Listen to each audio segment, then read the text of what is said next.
Bonjour à tous, on va commencer. Est-ce que vous m'entendez bien dans le fond? Super, nickel. Alors merci à tous pour votre temps et pour votre présence. Alors aujourd'hui, forcément, on va parler d'IA, comme vous l'aurez deviné. Alors pas forcément sur pourquoi vous devez utiliser l'IA, c'est plutôt pour vous donner en fait une autre approche, comment aborder l'IA justement dans votre quotidien, tout en gardant en fait cet objectif en tête qui est de vous redonner du temps, vraiment pour que vous puissiez vous concentrer sur ce qui est le plus important pour vous. Alors, pour me présenter en quelques mots, donc je m'appelle Viton, je suis Customer Success Manager chez Monday depuis bientôt 3 ans. Voilà, mon rôle, c'est vraiment d'accompagner mes clients dans la prise en main de l'outil, dans l'adoption, leur présenter de nouvelles fonctionnalités comme l'IA. Et petit fun fact, donc vous voyez par rapport à mon nom, Vuitton, Louis Vuitton, tous mes amis m'appellent Louis Vuitton. Malheureusement, c'est pas la même famille, voilà. Mais peut-être que ça vous aidera à retenir mon prénom plus facilement. Donc, avant d'aborder l'IA, j'aimerais vous poser quelques questions. Elles sont peut-être un peu étranges. Vous pouvez répondre à main levée. Et je vais commencer par cette première question. Qui, aujourd'hui, fait encore sa lessive à la main? Personne. Je m'en doutais. Alors, il y a quelques années, la machine à laver est arrivée. Super intéressant parce que je disais que, justement, ça permettait d'économiser jusqu'à 20 heures par semaine, ce qui est énorme. Je ne sais pas si vous vous rendez compte, en fait, tout ce temps que vous pouvez passer avec votre famille, avec vos amis, etc. Et pourtant, quand la machine à laver est arrivée, on ne l'a pas forcément célébré comme un progrès. C'est-à-dire qu'on avait des personnes un peu réfractaires qui se disaient que voilà, ça allait rendre les personnes un peu plus paresseuses, enlever un peu le côté humain. Donc, deuxième question, peut-être aussi étrange, qui aujourd'hui conduit une voiture automatique, mais surtout qui se reverrait passer en fait sur une voiture manuelle, en prenant en compte justement les embouteillages, peut-être les démarrages en côte, rentrer chez soi après une longue journée de travail, qui se reverrait passer sur une manuelle? Ah, non.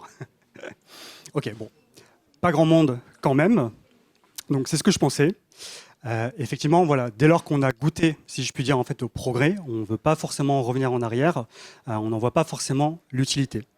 Et ça, d'autres exemples, on en a pas mal. Je vais finir sur un dernier exemple. On va aller un peu plus loin. Donc, vous allez vous demander pourquoi je vous montre cette photo. Alors, cette photo a été prise en 1911. Ce qu'on voit ici, en fait, c'est une station de métro à Londres, Earl's Court. Désolé pour la prononciation. Bon, je vous montre cette photo parce que c'est exactement en fait, dans cette station où on a installé les premiers escalators. Donc, autant ça pouvait susciter de la fascination, mais également beaucoup de peur. Et en fait, ils ont eu une idée très smart pour favoriser l'adoption des escalators. Donc voilà, bon, je ne sais pas si on disait adoption à l'époque, mais voilà, pour les encourager à l'utiliser. En fait, on a fait un appel à ce monsieur fort sympathique, mais qui avait une petite caractéristique d'avoir en fait une jambe en bois. Donc, ce qu'on a fait, c'est qu'on a payé ce monsieur pour qu'en fait, il puisse prendre l'escalator, le monter, les descendre. Justement, le but, c'était de montrer aux gens que si lui pouvait le faire sans aucun danger, tout le monde pouvait prendre l'escalator. Donc je pense que vous voyez un peu là où je veux en venir. C'est toujours le même schéma qui se répète, que ce soit une machine à laver, les escalators, l'IA. Dès lors que vous en comprenez la valeur, vous ne reviendrez pas en arrière. Et justement, la question de l'IA, je pense que ce n'est même pas de savoir si vous l'utilisez déjà ou pas, mais comment vous l'utilisez. Et je pense que ce qui fait peur aux gens, ce n'est même pas une question d'adoption ou quoi, mais vraiment comment l'utiliser. Et super intéressant, mais il y a pas mal d'équipes avec lesquelles je travaille qui traitent un peu l'IA comme du Nutella. Voilà, c'est un peu bizarre, mais comment ils vont l'utiliser? Ils vont traiter le Nutella, en fait, ils vont le mettre comme un topping sur une tranche de pain, etc. Vraiment pareil avec l'IA, en fait, ce ne sera pas intégré directement dans les systèmes, et c'est là le problème. Moi, je pense vraiment que l'IA, justement, devrait être intégrée directement dans le cœur même de vos systèmes. Et à partir du moment où vous traitez en fait, l'IA comme un ingrédient clé, comme le Nutella, et bien là, forcément, ça va tout changer. Aussi, votre manière de travailler, tout le temps que vous allez pouvoir gagner grâce à l'IA. Mais d'un côté aussi, ça va vous rendre responsable de l'IA que vous allez structurer, mais qui va aussi orchestrer votre travail pour vous. Donc, si j'en reviens à des slides peut-être un peu plus sérieuses, et c'était quelques chiffres. Alors aujourd'hui, on voit que 88% des entreprises utilisent l'IA, ce qui est énorme, mais seulement 6% d'entre elles en fait, en tirent un impact, ce qui est peu. Pourquoi? Eh bien, en fait, c'est parce que ces entreprises, ces collaborateurs, vont traiter l'IA comme du Nutella. Ils vont le mettre par-dessus leur process et pas forcément l'intégrer dans le cœur même de leur système. Ce qui peut sembler un peu paradoxal, je pense que vous avez déjà tous vu cette phrase, vous l'avez tous entendue. C'est un peu voilà, le motto du jour, c'est pas forcément officiel, mais on nous demande toujours de faire plus avec beaucoup moins. C'est pas forcément une stratégie, ça permettra pas forcément de tenir sur le long terme. Alors que en parallèle, tout ce qui est volume de demande, de travail, c'est vraiment quelque chose qui a explosé. Je pense que vous avez tous les jours en fait énormément de mails, d'allers-retours, de relances, etc. Et on n'a pas forcément changé les process ou les équipes. On rajoute des outils en plus comme l'IA, mais au final, en fait, ça va revenir au même. Si l'IA reste un outil en fait que vous ouvrez, que vous refermez, en fait, au final, ça reste un outil en plus dans votre tool stack. Et le do more with less se transforme un peu en do more with stress. Donc oui, on veut accélérer les process, mais si vous ajoutez l'IA en fait sur un process qui est à la base déjà peut-être un peu bancal, un peu cassé, si je puis dire, en fait, les problèmes que vous avez déjà aujourd'hui, vous allez juste les retrouver beaucoup plus rapidement. Ce seront les mêmes goulots d'étranglement, mais que vous allez retrouver beaucoup plus vite. Donc, j'aimerais vous montrer une autre image, peut-être une journée typique, peut-être que vous vous reconnaissez dans ce type d'agenda de journée bien chargée.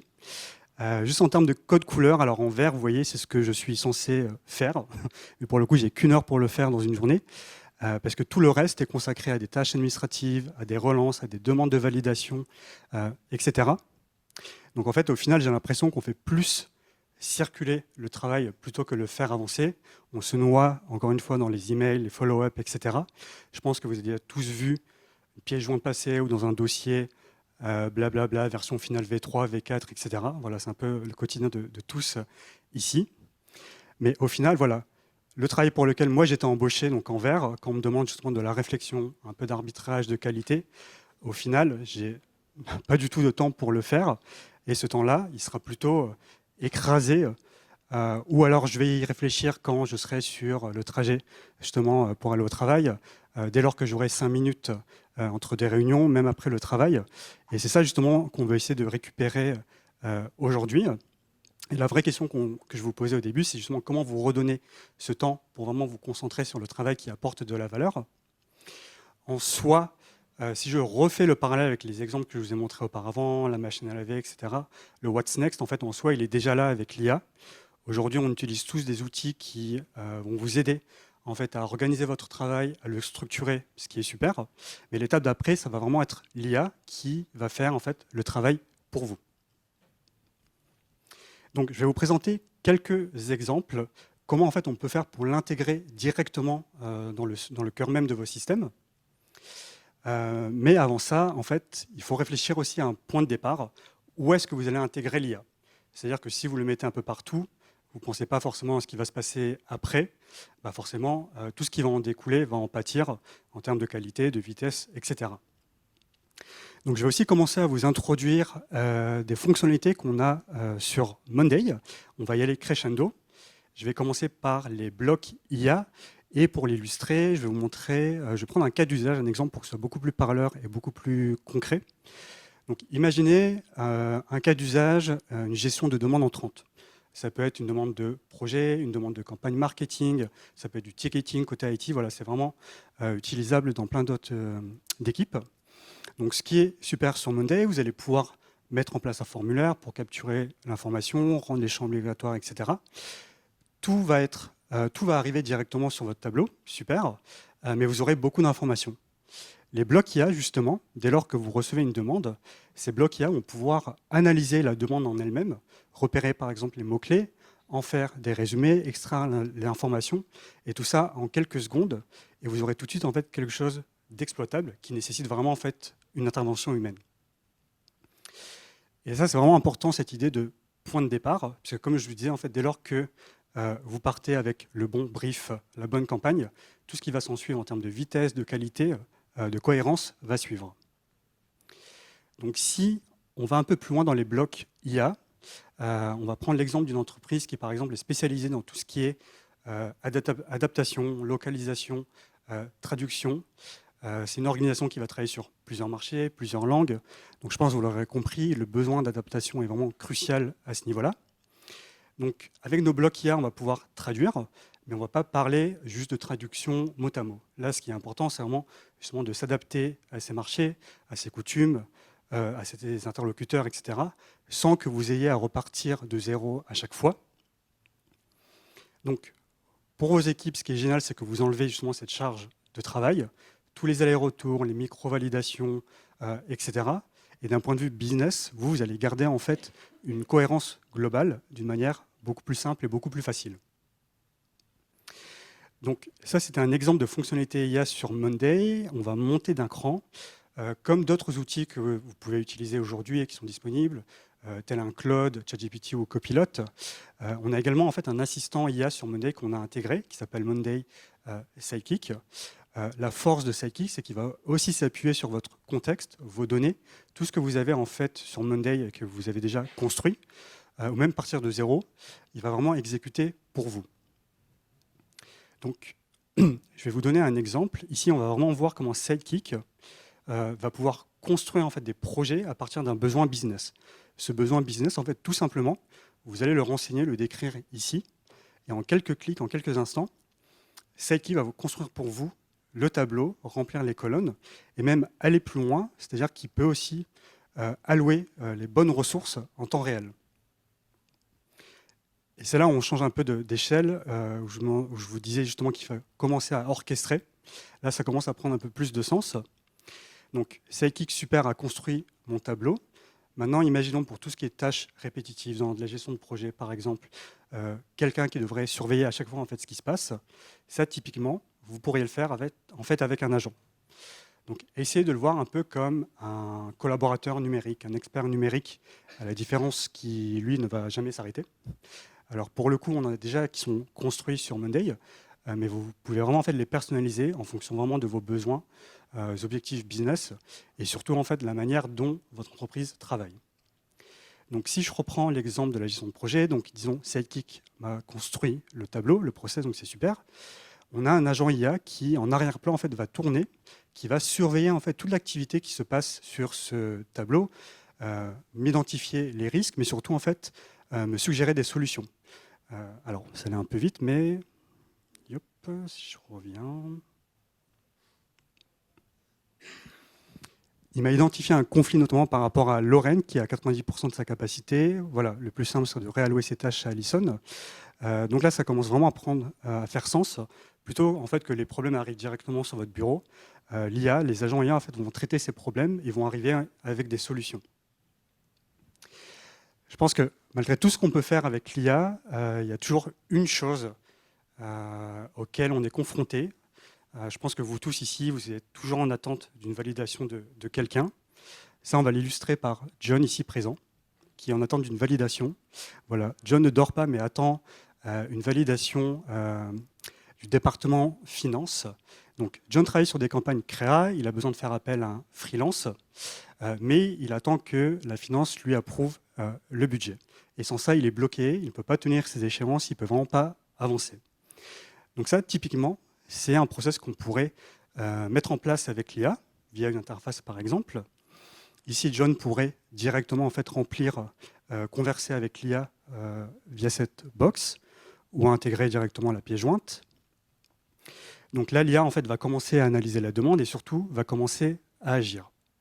Ce qui va se passer en fait, dans le back-end, on a configuré un workflow au préalable. Donc l'agent va suivre ce raisonnement. Donc tout simplement, en fait, à partir du moment où une demande est soumise, l'agent IA va analyser la demande, le budget plus spécifiquement, et en fonction du montant, si c'est supérieur à 5 000 $, voilà, ça enverra une notification directement aux bonnes personnes, alors que si c'est en dessous de 5 000 $, le statut sera automatiquement approuvé et John sera notifié via Slack ou tout autre outil que vous utilisez de votre côté. Donc l'agent IA va suivre ce process et en quelques secondes, voilà, il va venir approuver la demande et John pourra commencer à travailler. Donc ça, c'est un exemple simpliste d'agent IA, mais imaginez l'ampleur et l'impact que ça pourrait avoir. tout ce qui est demande entrante, si vous pouvez avoir en fait justement un agent qui ferait ce premier travail, qui vous pré-mâcherait le travail, tout ce qui est tâches répétitives, tout ça, les agents IA pourront le faire et vous n'aurez à intervenir que lorsqu'on a besoin d'un être humain. Alors, je vais vous parler d'un autre outil IA. On parle beaucoup d'outils de vibe coding en ce moment et on a aussi Monday Vibe sur la plateforme. Donc, pour vous donner un exemple, voilà, imaginons que vous, pour votre équipe, vous souhaitiez développer un logiciel, une application métier, que ce soit un dashboard de type Power BI, ça peut être un portail client, un portail interne, etc. Avec Monday Vibe, en quelques clics, mais surtout à partir d'un prompt, vous allez pouvoir créer ce logiciel. Donc voilà à quoi ça ressemble. Vous aurez justement une box où vous allez entrer vos prompts. Donc si on prend l'exemple de, imaginons que vous travaillez avec des partenaires à l'international qui vont vous aider en fait à lancer des produits dans certains marchés. Vous devez communiquer, collaborer avec ces partenaires, faire en sorte qu'eux, ils aient accès par exemple à la dernière version de vos pitchs, de vos decks, de vos assets, etc. Et là, à partir d'un prompt, vous voyez que justement ce portail a été créé en quelques instants. Je vais vous donner un autre exemple plutôt en interne. Donc, imaginons pour la mise en place de vos OKR, les objectifs d'entreprise au sein de l'entreprise qui vont concerner justement différentes équipes, différents départements. Voilà, vous souhaitez que tout le monde puisse voir où est-ce qu'on en est. Ça, typiquement, vous allez aussi le prompter. Et en quelques clics, Monday Vibe va vous le produire. Et c'est vraiment personnalisable, que ce soit en termes de couleur, de logo, mais surtout en termes de données. Vous allez choisir en fait quel tableau, à quel type de données en fait Monday aura accès. Donc voilà, j'espère déjà que ça a pu vous donner quelques idées sur l'utilisation de l'IA et que j'ai pu répondre à cette question, qu'est-ce que je peux faire avec l'IA. Je pense que l'autre question qu'ils vont se poser, c'est surtout comment vous pouvez évoluer avec l'IA. Je vais essayer de faire un parallèle. Si on reprend par exemple les agents IA, essayez de les voir un peu comme des collaborateurs. Un nouveau collaborateur qui va rejoindre l'entreprise, que vous allez recruter. Et comme un collaborateur, là, vous allez lui donner des missions, des tâches, des responsabilités, qu'est-ce qui est attendu en termes de résultats. Donc ces missions, vous allez les transcrire un peu comme une fiche de poste. Donc on peut se dire qu'effectivement, utiliser l'IA pour gagner en efficacité, c'est super, mais pour le coup, ce n'est pas précis en termes de mission. Donc je peux vous donner quelques exemples. Si je reprends par exemple mon cas d'usage sur les demandes entrantes, on peut demander à l'IA de faire un tri. Voilà, entre celles qui sont complètes, incomplètes, une fois qu'on a toutes les informations à disposition pour les orienter vers les bonnes personnes, là on aura des missions. Je vais vous donner d'autres exemples. Alors, imaginons plutôt côté marketing, créa, mais encore une fois, ça peut vraiment s'appliquer à d'autres entreprises, d'autres industries. On a une équipe de designers, voilà, ils vont produire des assets, des visuels créa. On peut demander à l'IA de faire une revue hebdomadaire de ces ressources pour éviter que justement on ait des doublons. Il va créer en fait cette espèce de catalogue, si vous voulez, de ressources d'une manière hebdomadaire. Donc là, encore une fois, on aura des missions. Et pour vous donner un dernier exemple, voilà, plutôt dans la gestion de projet, imaginons que justement on va impliquer beaucoup de parties prenantes, de collaborateurs, on aura beaucoup d'échanges. On peut demander à l'IA, peut-être d'une manière quotidienne, de faire un résumé de tout ce qui se passe, de tous les échanges qui auront lieu sur la plateforme. Donc imaginons que maintenant, voilà, on ait cette fiche de poste avec les missions. Comme un collaborateur, en fait, vous allez onboarder cet agent IA. Vous allez pas juste lui donner en fait accès à vos outils, vraiment vous allez faire son onboarding, définir en fait quelles sont les attentes, qu'est-ce que vous attendez de lui montrer qu'est-ce qu'un travail de qualité et surtout lui donner du contexte par rapport à votre entreprise. Et là vous allez suivre votre agent IA, peut-être justement une semaine après qu'il ait démarré, vous allez voir justement qu'est-ce qui a fonctionné, qu'est-ce qui a moins bien marché. Donc si tout fonctionne vraiment, commencez peut-être à élargir son périmètre, ses responsabilités, etc. Dans le cas contraire, peut-être resserrer le cadre, si je puis dire. Après la première semaine, vous ferez des points réguliers. Encore une fois, passer en revue ce qui a été fait, ajuster au fur et à mesure le rôle, progressivement élargir son périmètre, surtout en fait, au fur et à mesure que vous, la confiance s'installe par rapport à cet agent IA. Donc, imaginons qu'on lui aurait donné une période d'essai. À la fin de sa période d'essai, à la fin d'un mois, on va à nouveau en fait se poser la question, voilà, qu'est-ce qu'il a fait? Est-ce que ça aurait été du travail de qualité? Est-ce qu'on valide sa période d'essai? Donc si oui, super, on va continuer, on va élargir son rôle. Sinon, comme avec un collaborateur par exemple, peut-être travailler sur un plan de progression, sur un plan d'accompagnement renforcé, lui dire qu'est-ce qu'il doit faire, etc. Donc peut-être qu'en voyant un agent IA de cette manière, peut-être que ça a changé votre approche. Je pense que l'idée, c'est juste d'aller petit à petit et d'élargir son rôle en fait, au fur et à mesure que vous avancez avec lui. Parce que l'idée, comme je vous disais, ce n'est pas forcément juste activer en fait, une fonctionnalité IA et la laisser se débrouiller toute seule dans son coin. Voyez vraiment l'IA comme un collaborateur avec des missions, un rôle, des responsabilités. Et c'est un peu ça la différence entre justement tartiner son Nutella et intégrer l'IA directement dans le cœur de vos systèmes. Mais si j'en reviens à la question de base qui était justement comment vous redonner ce temps, donc avec l'application de l'IA, mais votre rôle, je pense, ça sera vraiment de pouvoir orchestrer ces agents IA, lui confier des responsabilités pour que vous puissiez vraiment vous concentrer sur ce travail de fond. Donc, si je reprends mon petit visuel, l'agenda dans lequel on se retrouve tous, donc tout ce qui est tâches administratives, tout ce qui est reporting, je pense qu'au final, on n'en aura plus besoin parce que l'agent IA pourra les produire. Tout ce qui est points de suivi, pareil, on pourra les sauter parce que tout est sur Monday. Les agents IA, Sidekick, etc., les auront traités et tout le monde a accès à Monday, donc tout le monde pourra voir où est-ce qu'on en est. Tout ce qui est relance, email de suivi, etc., pareil. Et c'est là on va voir une vraie différence où, alors si vous vous souvenez en termes de code couleur, vraiment, le vert, c'est le travail pour lequel j'ai été embauché, où là, je pourrais passer beaucoup plus de temps sur ces tâches, sur cette réflexion, concevoir des idées, les affiner, les structurer, etc. C'est pourquoi, justement, j'ai été embauché, alors que l'IA va vraiment, lui, exécuter pour moi. Moi, je pourrais vraiment me concentrer sur le pourquoi du comment. Et si je reprends quelques chiffres par rapport à la première étude que je vous avais montrée, alors, 85% des responsables d'équipe, des managers, disent récupérer l'équivalent d'une journée de temps toutes les 2 semaines, ce qui est énorme. Et 80% de ces personnes réinvestissent ce temps justement dans du travail à forte valeur ajoutée. Donc la peur qu'on pourrait avoir avec l'IA, c'est de se dire que voilà, ça va nous remplacer, mais au final, on est toujours là pour orchestrer, pour justement être un peu un architecte stratégique de tous ces agents IA qu'on va mettre en place, toutes ces fonctionnalités IA qu'on va mettre en place. Donc, pour répondre à la question comment je peux évoluer avec l'IA, je vous parlais d'être un peu cet architecte, mais surtout de vous rendre votre place, d'être moteur d'idées et surtout moteur de l'impact. Alors moi je crois vraiment, et si je l'ose dire, que l'IA justement va pouvoir vous donner un peu des super pouvoirs pour aller encore un peu plus loin.